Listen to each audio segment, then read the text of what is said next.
Namaskar, good evening. I am Swati Joshi. The battle lines are drawn and the stakes have never been higher. Welcome to the Election Premier League. 4 states, 1 union territory and 1 big verdict. And the entire nation is watching very, very closely.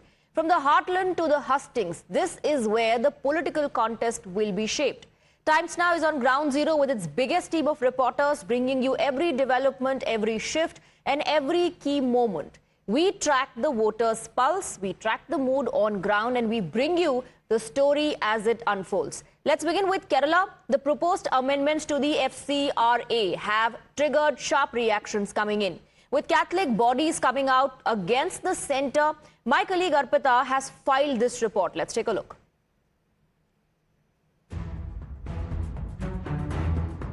A major flashpoint in poll-bound Kerala. The FCRA Amendment Bill 2026 is now facing stiff resistance from Catholic organizations and church leadership.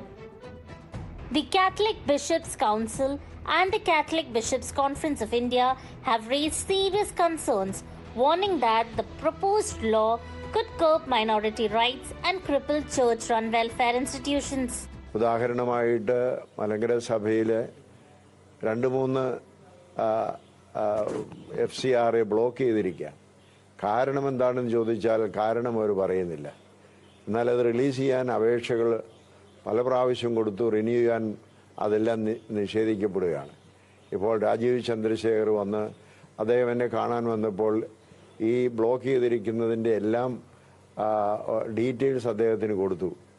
പക്ഷേ ഇതുവരെയും അതിനെക്കുറിച്ച് ഏതാണ്ട് 2-3 മാസങ്ങളായി ഒരറിവും അതിനെക്കുറിച്ചില്ല. Opposition parties have quickly seized the issue, with both Congress and left accusing the BJP-led centre of targeting minorities.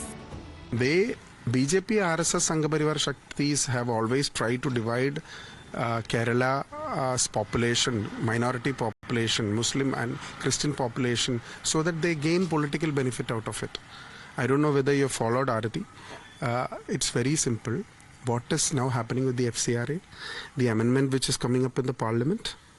What are the bishops and the Christian community saying? They want to get hold after Muslims to the Christians. They will not make the minorities in this country to go forward.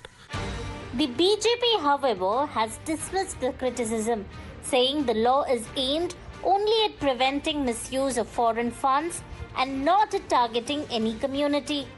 Let me tell you that between now and the election date, there will be many things that the CPM and the Congress will get outraged about and will manufacture controversies about. This is one of them. CRA is not a bill that discriminates or differentiates between any community. It addresses Hindu temples, it covers Christian churches, Muslim mosques, it covers every NGO that is today religious or non-religious and attempts to raise money and is wanting to raise money from abroad. But the timing of the bill, just days before the assembly elections, has complicated the BJP's political calculations. As the election campaign heats up, the battle over foreign funding laws has now turned into a battle for political trust, with the church, the centre and the BJP all at the centre of the storm. The big question now is, will this controversy translate into votes on the ground, or can the BJP contain the damage before polling day? Bureau Report, Times Now. Well, we also have a fresh reaction from Kerala BJP chief Rajiv Chandrasekhar, who stated that the revocations were carried out due to non-compliance.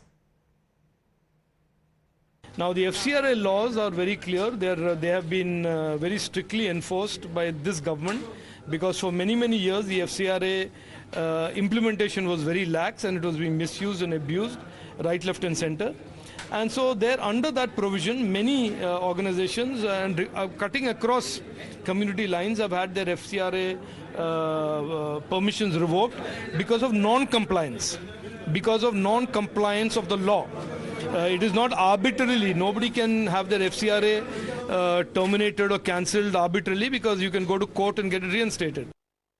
Let's go across to Arpita, who's joining us with more details. Arpita, the elections are nearing and this has created a massive wave in the state of Kerala. We earlier saw that the Chief Minister of Kerala has written to the Prime Minister demanding that the amendment bill be withdrawn. And then there are some Catholic bishop bodies who fear that schools, hospitals, colleges will all come under government control. Well, yes, Swati, not just the Chief Minister. Like you mentioned, all Catholic bodies have also come forward saying that this is a bill that will target minorities. But what BJP is saying is that this is an agenda that is being spread by Congress and CPM. They are trying to mislead the people. That is not exactly what the bill is going to do. It is not going to target any specific minority group, is what BJP is saying. In fact, today, Rajiv Chandrasekhar has made it clear that just before elections, because he spoke to multiple Catholic bodies, a lot of them have come forward raising their concerns with Rajiv Chandrasekhar. So Rajiv Chandrasekhar specifically spoke about the concerns of the people in Kerala to central government, and that is why the bill that was supposed to be tabled today in the parliament has been pushed to later date. Rajiv Chandrasekhar has made it clear that the central government will make it a point that they will they will actually talk to people, they will address all the concerns of the people, and only One then other table this provision bill. to placate these concerns is that the designated authority will hand back the properties and the control if the licenses are renewed. Thank you very much, Arpita, for getting us the details. This surely will generate a lot of reactions in Kerala. Let's shift our focus now to the state of West Bengal, where my colleague Ridhita Chatterjee was in Damdam Uttar. Residents there are alleging serious wrongdoings by the TMC, claiming that they were held at gunpoint and forced to cast their votes in favor of the party. 2026 elections are just knocking on the door, and at this time we are asking the Janta Janardhan of Bengal, what is 2026 going to look like? Which side is the air this time towards? At this point, we are standing here at the North Damdam constituency, where in 2021 we had seen Chandrima Bhattacharya had swept green in this entire area. And this time again, she has stood as one of the candidates for the North Damdam constituency. She is also challenged by Dipshita Dhar of the CPM. And also, BJP yet of now has not announced their candidature. ये आदमी कोई vote नहीं देगा पता है ये हुलिगन है ये हुलिगन इस तरफ आज तरफ 2024 में ये जो मशीन मेरा बुक में धरा है मशीन मतलब बंदूक बंदूक ये हुलिगन प्रतिदिन रात में इधर पर अपना घूरिए ये टीएमसी का लोग है ये टीएमसी का लोग है पुलिस को पता था पुलिस पता था पुलिस ने कुछ नहीं किया पुलिस कुछ कोई पुलिस नहीं है बूथ में 2022 में कोनो पुलिस छिलो ना एक बात एक पुलिस नहीं था पुलिस रूलिंग का पार्टी का वो मदद करा है तो इस साल भी आप लोगों का डर है कि डर तो है ही वोट दे पाओगे इस साल कोई जन नहीं जानता है ये भगवान जानता है ये जितना आर्मी आता है आर्मी जाने का बाद आवाज शुरू हो जाता है आदमी आएगा चला जाएगा आदमी चला जाएगा वो आवाज आएगा हमारा जो लोकल पीएस है पीएस को बोला है हमारा जो इलेक्शन ऑफिसर है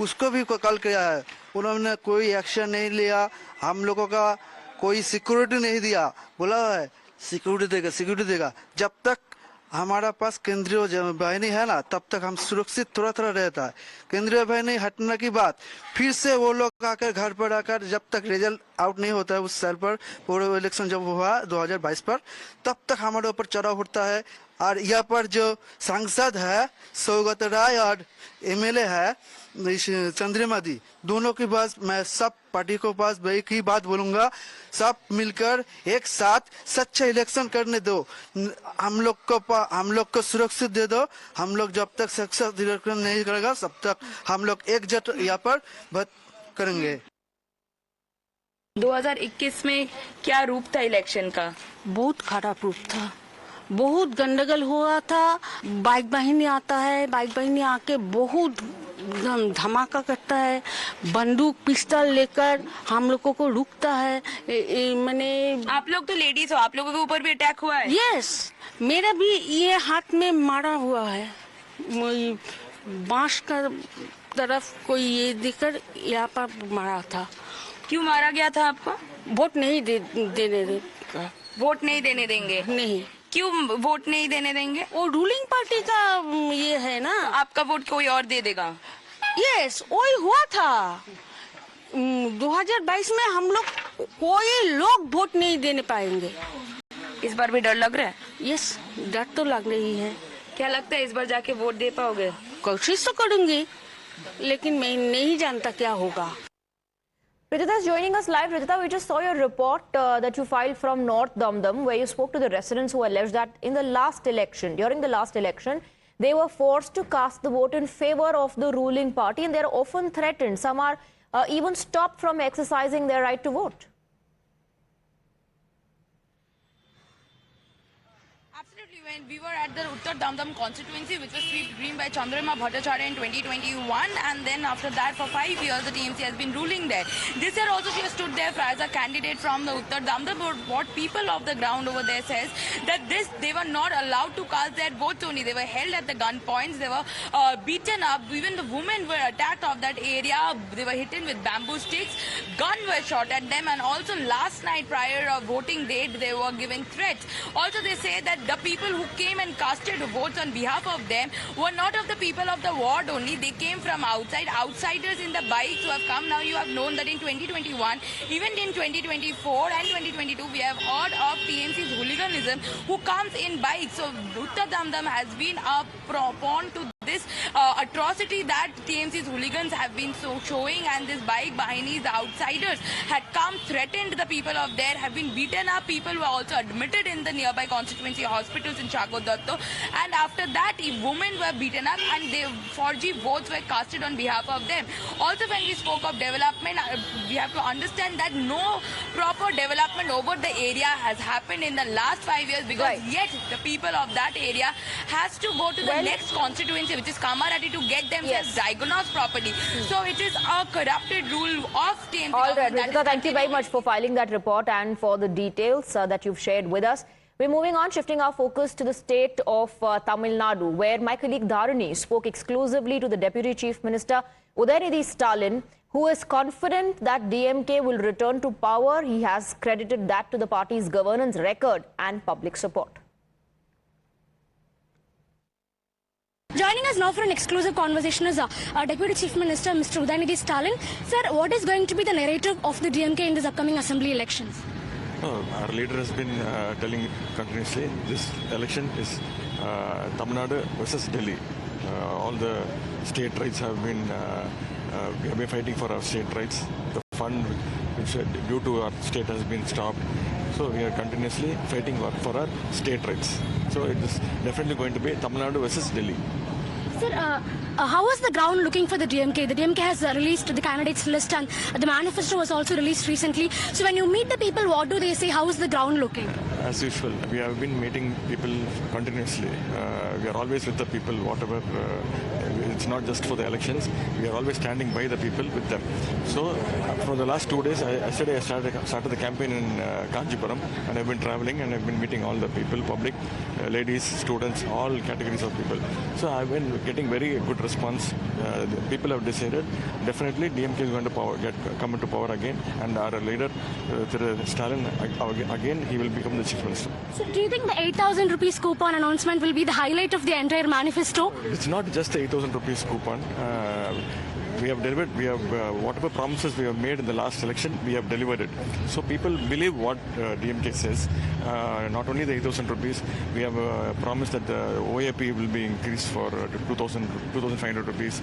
The education incentive that we are giving, Tamil Puduvan Pudumai Pentittam, that will also be increased by 500 rupees. So, and Magalir Urumai, 1,000 rupees we have promised, we have delivered. So that will be increased to rupees 2,000. So a lot of promises we have said.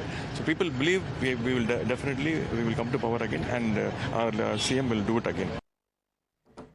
Well, Dharani also spoke with Tamil Nadu Minister TRB Raja, who alleged that the AIDMK is taking directions from Delhi and that the BJP has effectively taken control of the AIDMK. Joining us now for an exclusive conversation is Mr. TRB Raja. Sir, I know that you've been very busy in your campaigning since today morning, and we were able to get a hold of you in your hometown here, Manargudi constituency. How is the ground looking for the DMK? When you meet the people, what do they say? The ground is extremely good. It's even better than 2021, I would say. 2021, it was all about anti-incumbency on the ADMK. And for the first time, I would say, in Tamil Nadu history, there is a bit of pro-incumbency now. Everyone in the DMK keeps telling that this 2026 battle is between Delhi and Tamil Nadu. Why is it not a battle between the DMK alliance and the ADMK alliance? Why do you call it that way? It's not the ADMK alliance because it is the NDA alliance. It is, and you know where the alliance is being fixed. The alliance is being fixed in Delhi. When did you? I mean, can you imagine this happening when Madam Jayalalitha was here? Can you even imagine somebody in Madam Jayalalitha going from here, from Chennai to Delhi? This is Tamil Nadu. We rule ourselves. We don't let Delhi rule us. This is Tamil Nadu. We know what is good for us. Because ADMK is not ADMK anymore. It is the BJP in its full form. There's absolutely no ADMK left over. Sir, the NDA is, time and again they say that the DMK is an anti-Hindi party. What is your response to that? That you oppose Hindi blindly, even though there is no opposition according to them? Tamil Nadu has many expats from around the world, right? We have German speakers, we have French speakers, we have loads of Korean speakers. Every single language that you can think of, we have people from across the party. Vietnamese are coming here in hordes. Nobody seems to have a problem with that language here. They're happy, they're able to communicate with us in English, and we're happily communicating with them in English. In several instances, we're communicating with them in Korean also. We don't have a problem learning any language. The problem is with imposition, right? And we've said it 1,000 times. But Delhi or BJP will act as though they don't understand. They will act. They know. They very clearly know that we are not against Hindi. We are only against the imposition of Hindi. BJP also calls the DMK an anti-Hindu party. That you are against the sentiments of majority Hindus, and even in the Tirupurangundram issue, the DMK government did not implement the Madras High Court's order. It is not a BJP order, but the Madras High Court order. Why did the government not implement it? Gigi, listen to that sentence. I don't know if you heard that. That one sentence sums it all up. We will face the consequences, right? The BJP actually wanted to create a religious ruckus in Tamil Nadu. They brought their playbook from north of India into Tamil Nadu, thinking that they can do the same thing here. But unfortunately, they forgot this is the land of Periyar. This is the land of Anna. This is the land of Kalaignar and Muka Stalin, right? And here, just like that one amazing officer said, my leader also very, very vociferously said that we are... he said, Tamil Nadu endrume Delhi out of control done. It means Tamil Nadu will always remain out of control of Delhi. Let's go across to Dharni. Dharni, you spoke to the Deputy Chief Minister and you also spoke to Mr. TRB Raja. Both of them say that this is DMK versus Delhi and Delhi can never control Tamil Nadu.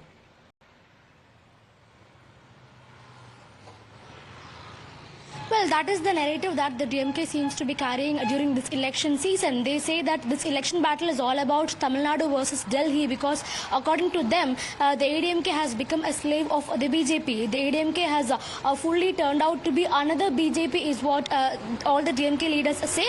And of course, we heard what Minister TRB Raja has to say. He says that, the state of Tamil Nadu or the DMK per se is not against Hindi language. They're only against the imposition of Hindi language. And as far as the Tirupurangundram controversy is concerned, when the question was posed about why the state government did not implement the Madras High Court's order that allowed the devotees to light the holy lamp on the Deepathoon, TRB Raja alleges that the BJP tried to create a religious ruckus in Tamil Nadu, and to prevent that from happening, the government did what it needed to do. This is the kind of justification that is coming in from the DMK on these crucial matters. But altogether, both Deputy Chief Minister Udayanidhi Stalin and Mr. TRB Raja, they are confident that this time they'll be able to win more than 210 seats and they'll be able to come to power with a thumping victory. Right. And they keep reiterating again and again that Tamil Nadu will always remain out of control from Delhi. All right, Dharni, thank you very much for getting us the reactions and for that report. Well, Tamil Nadu goes to polls on the 23rd of April, and in the run-up to voting day, political parties are unveiling their manifestos outlining promises if voted to power. DMK, currently in government, released its manifesto on the 30th of March, and here's a quick look at what the party has promised for families. Let me break down the details for you. The DMK has announced a new scheme called the Ila Tarasi, under which households would receive a coupon worth 8,000 rupees to purchase or replace a household appliance of their choice. Items listed in the manifesto include a television, refrigerator, washing machine, a mixer grinder, microwave or induction stove. On healthcare, the DMK has promised to double the annual health insurance limit for families from 5 lakh rupees to 10 lakh rupees per year. The coverage is proposed to be valid at both government and private hospitals, and the party says it will be extended to families earning up to 5 lakh rupees annually. For senior citizens, widows and unmarried women above the age of 50, the DMK has promised to double the monthly pension. The current amount is 1,000 rupees per month, and the party has pledged to increase it to 2,000 rupees per month if voted to power. Let's move on. Let's shift our focus now to the state of Assam, where the battle for the chief minister's post is intensifying between the Congress and the BJP. My colleague Anamika was in the BJP stronghold of Jagi Road, where large crowds gathered to meet BJP President Nitin Nabin and Assam Minister Piyush Hazarika. Both leaders are being closely watched, with speculation that Hazarika could emerge as a contender for the top post if Himanta Biswa Sarma moves to a role at the centre. Times Now spoke exclusively to Mr. Piyush Hazarika during his visit to Jagi Road. खुद आप उतर के सारी व्यवस्था को देख रहे हो और बहुत सारे लोग इमेजिन भी नहीं कर सकते, इतने सारे लोग आए हुए, कैसा लगा? तो इतना था ही नहीं, लोगों का आशीर्वाद है, भारी संख्यक तादादों में लोग आया है, ये हम लोगों के लिए आशीर्वाद है। नितिन नवीन जी थोड़ी ही देर में यहाँ पहुँचेगा, उनको देखने के लिए लोग उदग्रीव है, लोग उनको आशीर्वाद करने के लिए, समर्थन करने के लिए भारी संख्या में यहाँ आया है। ये आशीर्वाद है मेरे लिए, ये आशीर्वाद लेके ही हम लोगों को आगे बढ़ेगा, हम लोग आगे बढ़ेगा, हम लोग काम करेगा। पीयूष जी, आपसे एक सवाल ये भी है, इस बार जो चुनाव का माहौल है, कौन से मुद्दे को लेके, कौन से डेवलपमेंट को लेके आप चुनाव प्रचार करें? हम लोगों का मुद्दा है डेवलपमेंट, साथों साथ हम लोगों का मुद्दा है असम का सभ्यता, असम का संस्कृति को रक्षा करने के लिए। ये जो हम लोगों का संस्कृति सभ्यता को रक्षा करने का जो हम लोगों का लगातार प्रयास है, उस प्रयास में हम लोग जोर तोड़ से काम करेगा। Let's go across to Anamika. Anamika, you spoke to Mr. Piyush Hazarika, who looks extremely confident of BJP's victory in Assam.